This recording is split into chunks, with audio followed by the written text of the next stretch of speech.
Raymond Braun needs to restart his YouTube channel after this. Happy Pride, everybody!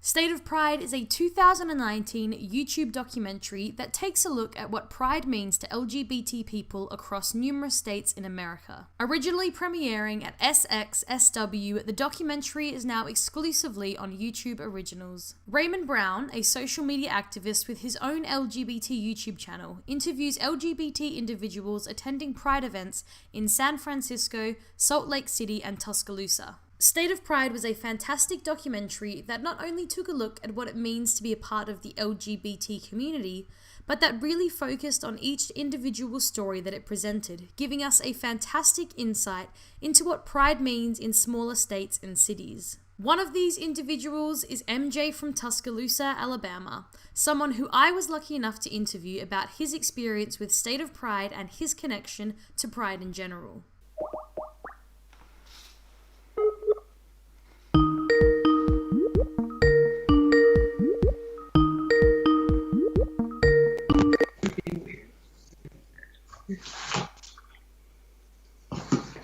Hello.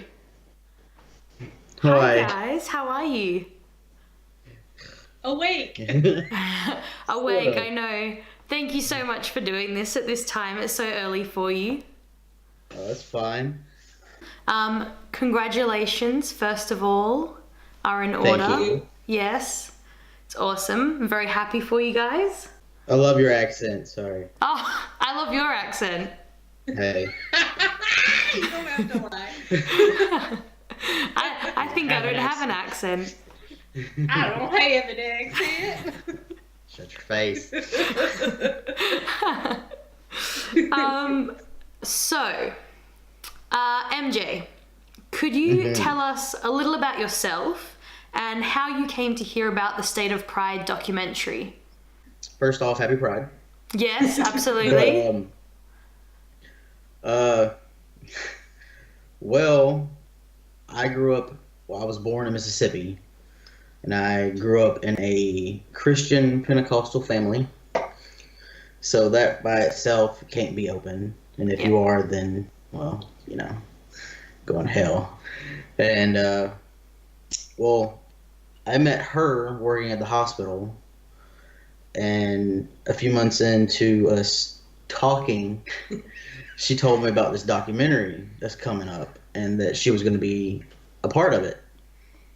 And so she said she was going to talk to one of the producers because they were curious about finding a trans individual. And so I did a Skype interview with one of the producers, and then not even maybe 10 minutes later, they called you and be like, sorry, we want MJ. Oh, no. I found out about it through Facebook. The progressive community in Alabama is generally a kind of we all know everyone, and mostly through Facebook. Like there's some people I would call dear friends who I've never met in real life, but I know they live, one city over. Yeah. So they were posting all these things and sharing all the time, and someone shared, hey, anyone who lives in Tuscaloosa, who's gay, there's a documentary and they're looking for people. And very much thought it was just going to be, kind of like one of those, film students just looking to interview some people, do something real small. And when the producer reached out and kind of explained the whole thing, I was like, oh, just kidding. This is for real. A bit bigger. Yeah. And they initially were going to focus on me because I hadn't told them about him yet. And about I'm an openly gay pastor, and I am part of a denomination that affirms that because Presbyterians are awesome. And so they wanted to I guess they wanted to get a positive spin because I didn't know at the time who else was in the project, and they kept that very secret, but they clearly had that story about the Mormon church and being excluded. And so I think they wanted to probably parallel that with a different faith narrative. And so I was fully prepared to talk about that. I think part of why MJ worked, his story, based on context and timing and everything, just has a bigger impact I think speaks more to kids. I mean, in my personal opinion, definitely speaks more to kids in a narrative that needs to be heard, and why pride is important. Because my story is a lot more gentle, raised by parents who were very accepting, even if it took me until grad school to figure myself out. Yeah. And, you know, growing up in New Orleans, you know, very different from Mississippi and Alabama. Yeah. So I think his story was definitely more impactful, and I was not upset at all. And also, being a pastor, I'm used to talking and people listening. And so this was kind of like his first time to really tell his story. You know, and I could see he already changed so much just from that one day of being with them and telling them about his life, and how much courage he developed from that experience. Absolutely. So I'm not upset about it at all. Yeah. I think it was the right. Well, I mean, good. But going off that, MJ, I've seen so many positive comments, and Lindsey as well, in the comments section for State of Pride. How does it feel to have your story a part of a documentary that has over 144,000 views now? It's amazing, and at the same time, it's scary because a lot of people have looked at my face. It's a good face, don't worry. I'm not used to that kind of stuff, and I'm very, what do you call me? I'm an introvert. I mean, you're kind of an introvert. I don't feel like Once he gets to know you, he totally opens up. Oh, so this is weird to open himself up to that many people all at once that he's never met. But at the same time, I have a lot of people that are not only out of state, but my friends here are sending their friends to me that want to know what to do with them being trans, how they go about it, where can they go. And I just had a friend message me yesterday, and I'm waiting to have her friend message me. It's female to male, just like me, and I mean, it's awesome for people to actually reach out to me, of all people. Well, you've clearly made an impact. It feels good. Yeah, and it should. Over here, it's really just an amazing feeling having people reach out to me and asking my opinion and how they go about their family. And like, I'm by no means educated in how to tell you you're trans, but I can tell you what to expect once you start your transition. Absolutely. I think it's a very personal thing for anybody in the LGBT community, but I think especially being trans, it's something that's not spoken about enough almost. I think it's still like hidden away a lot, which is why I think your story stood out for me the most. Well, you mentioned in the documentary briefly as well that neither of you had been to Pride in Tuscaloosa before? Yeah, I've only been to Pride, Pensacola, Florida. Yes, yeah, that's right. So what did it mean to you guys to be able to go to a Pride in Tuscaloosa, and what does Pride sort of mean to both of you, I think, in general? Well, I know for me, growing up here and not knowing a lot of people that are allies when it comes to the LGBT community here, I mean, you don't really know what you're walking into. And to go there and see tons of people that I know, people that I talk just on the internet that are telling me their trans story, and I finally get to meet them. And it's brought me closer with my community, and it makes me want to do more here. Good. For me, it's the celebration. I'm an activist at heart, so I'm kind of constantly doing the hard work. Or, well, other people are doing the hard work, and I'm kind of enabling them. But, you know, doing the protesting, doing the political work, and it's tiring and it's exhausting and very necessary. But Pride for me is that time for us to be able to celebrate. And there are times when that celebration is difficult. You know, we screen movies about, you know, difficult issues and, you know, loss and our community and that kind of stuff. But I think there's healing in coming together as a community to remember those times, even if they were just yesterday, and come together and have a party. And I think when we do that, we also see where we need to go. And some of that's in the disruption that happens. I'm one of the people who really appreciates when Pride gets disrupted by other activist groups that say, hey, we have a voice in this community too. So Pride to me is both a celebration and a political act as well. That's important for the community. Yeah, absolutely. And I think, yeah, you're right. It's definitely a place to find your family, I think, if you haven't quite found them yet. No, definitely. It's different when you meet people that have, like I said in the documentary, that have the same struggles, that know exactly what you have to go through every day just to leave your house. Mm-hmm.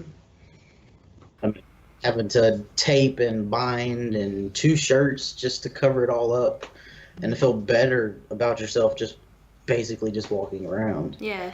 No, that's what I really liked about the State of Pride documentary as well, as I think it wasn't trying to push any sort of agenda. It was just the individual stories, like your stories, and it presented them just as they were. And I think that's exactly what we need in this community at the moment. We just need to hear from individual people, and that's going to bring us together as a community even more. Mm-hmm. Definitely. If there is anybody watching this at the moment who might be going through a bit of a tough time, might be questioning some things, is there anything either of you would like to just sort of say to them to try to make them feel a bit better? Well, what I went through whenever I started my transition, I idolized all the trans people on my Facebook, and I wanted that, and I finally just went for it. And I didn't really have the support that I wish I had, that majority of the people in this documentary do. But it is nice to know when you have allies. Message me, do whatever you need to do. I'll talk you through it. If you have to, shut your mouth. I mean, just educate yourself. Absolutely. That's what you got to do. That way you know what to look forward to. And, I mean, you're not going to start shots one day and your voice is going to change like that, or you're going to grow a beard instantly. It takes time. And it's a process. There are certain steps you have to do in order to start the shots. It's a lot more complicated than I thought it was before I started it. Absolutely, yeah. And Lindsey? My biggest advice is just to learn to be comfortable with who you are and love yourself. There's going to be a lot of people, even within the community, who are going to be gatekeepers and try to tell you, oh, you have to figure out your label. Oh, this label's okay, this label's not. Don't worry about that. Really be comfortable with the questioning part of figuring yourself out, and don't ever feel bad if you're not ready to come out of the closet. It's your time and your story, and even if you feel like you'd be safe doing it, if you just don't know well enough, I was in an affirming and loving place, and I didn't figure it out till grad school to even have the words to talk to my mom about it. So, really focusing on that self-love and that self-care and finding people around you who can respect that, because not everyone's going to get you and understand you, and that doesn't mean you're any less welcome at Pride. Oh, yeah, definitely. Oh, yeah, definitely. I think, you both put that really well. It's a leap of faith, no matter what background that you come from, and as long as you love yourself, then you're only going to be surrounding yourself with people who love you as well. Yes. Yeah. Absolutely. That, and I find a lot of issues with the people that have been reaching out to me with their parents. Is like, you have to understand that they're not only, they're gaining a son, but they're losing a daughter at the same time. Yeah. So there's a loss that they have to go through. So if they don't call you him, like the next day after you tell them, I mean, don't get mad at them. It's a process for everyone. But also know that's their burden to bear, and that part of what makes that healthy is having them turn to someone else to work through that grief. Yes. Don't take that on yourself. No, That's 100%. not your fault. Yeah. Like I told my mom Therapy when I first is came wonderful. out. Definitely. When I told my mom when I first came out, I said, call me whatever you're comfortable with, but there's going to come a time where you can't call me that anymore. And We've hit that time. And Absolutely. It's there. Yeah. But my mom has gotten extremely better with it. She calls me her son. She calls me Mikey because I actually got my name legally changed. And then my dad calls me his junior because I'm named after him. That makes me so happy to hear. Yes, it's an amazing feeling just to be appreciated and acknowledged of. And I think learning to celebrate those moments is important. Because I mean, his mom is getting it right and she's getting a lot better, but every once in a while she slips up. But because we're able to acknowledge and celebrate that, I mean, I think my favorite story so far is we went on Monday.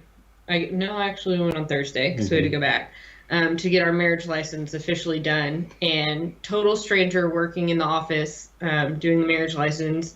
And he still has the female gender marker on his ID. For now. And in the questions, they ask, male or female for the license. And she looks at him and she goes, "You're a man, right?" And he was like, "Well, yeah, but not." And she was like, "No, you're a man marrying your woman." And like clicked the male one. And so to just have that little moment of this total stranger in the middle of Alabama.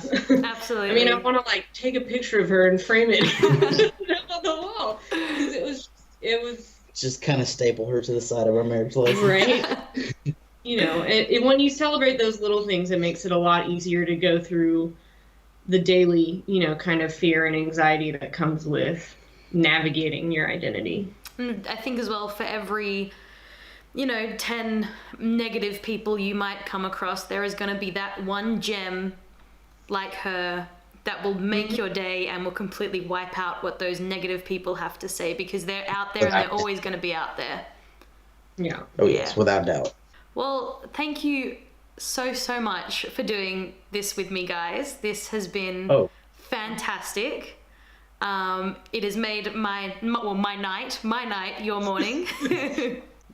I know I enjoyed this, and I want to thank you for allowing us to do this. It's good to get our voice out there. We want to use this platform from the documentary to reach out and help others, not only just be like, "Oh, I'm famous." Yeah. Well, without people like you two, we're not going to get our voices out here from the community. So thank you guys for being brave enough to do things like this interview and the documentary, and for putting yourself forward for it. And I hope that we keep getting people just like you in the future who keep fighting for, our voices to be heard. Oh yeah. Absolutely. They just gotta be given the courage to do it, and whether they know it or not, there's millions of us. Yep. So. And we are starting to get our time. We're starting to get our time to shine. Thank you so much again, guys. Oh yeah. Have a good night. Yes, you too. Bye. Bye. If you haven't seen State of Pride yet, definitely try to make some room for it this Pride Month, because it is definitely worth a watch. Thank you so much for watching, guys. If you would like to watch State of Pride, I have left a link for the documentary below. And I would also like to say a big thank you to MJ and his wife Lindsey for taking time out of their day and letting a small Perth YouTuber interview them. Remember to go ahead and give this video a like if you like what you saw, and hit subscribe to see more LGBT content from me. Otherwise, as always, guys, I will see you in the next video. Bye!